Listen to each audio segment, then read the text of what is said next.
इस मंच जो गौ माता और स्वदेशी की शक्ति को भी मैं नमन करता हूं, क्योंकि देश के यशस्वी प्रधानमंत्री आदरणीय नरेंद्र मोदी जी इस बात को लेकर के लगातार जोर देते हैं, आत्मनिर्भर भारत, लोकल फॉर वोकल, कि हमने आत्मनिर्भर बनना है।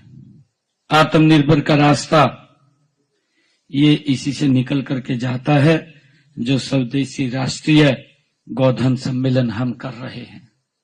ये वही रास्ता है। इसी रास्ते से ही हम जब आगे बढ़ेंगे तो ये भारत ये आत्मनिर्भर बनेगा।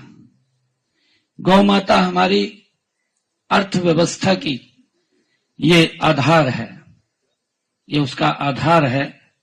प्राचीन काल से ही देश में हम सब जानते हैं, जिसके पास जितनी अधिक गाय होती थी उसे उतना ही अधिक धनवान माना जाता था। ये प्राचीन समय की बात है। गाय को अत्यधिक और दिव्य गुणों का स्वामी भी कहा जाता है। पुरानी कथाओं के अनुसार गाय के अंदर देवी देवता निवास करते हैं। हम सब उस बात को मानते भी हैं और इसको ये लेकर के रिसर्च भी हुए हैं कि अगर किसी व्यक्ति को बीपी रहता है, अगर गौ माता के शरीर के ऊपर मात्र हाथ फेरने से उसका बीपी भी ठीक हो जाता है। ये ऐसा हमारे रिसर्चर्स ने ये कहा है। पुरानी कथाओं के अनुसार हम सब जानते हैं कि गौ के अंदर देवी देवता निवास करते हैं।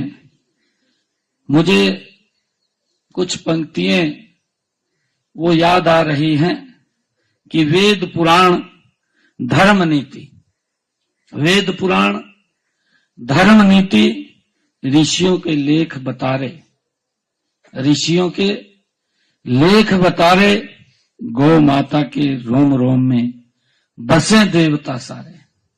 ये वेदों में गाय की व्यापक जो महिमा, उसके रूप का वर्णन किया मिलता है। गाय को माता का दर्जा भी दिया गया है। गाय का दूध अमृत के समान है। अगर बच्चे को मां का दूध नहीं मिलता तो हम गाय का दूध बच्चे को दे सकते हैं। ये भी इसका एक गुण है। और वैज्ञानिक शोधों से तो यह भी प्रमाणित हो चुका है कि देसी गाय का दूध डायबिटीज, हृदय रोगी से बचाव व उपचार में अत्यंत महत्वपूर्ण है, लाभकारी है।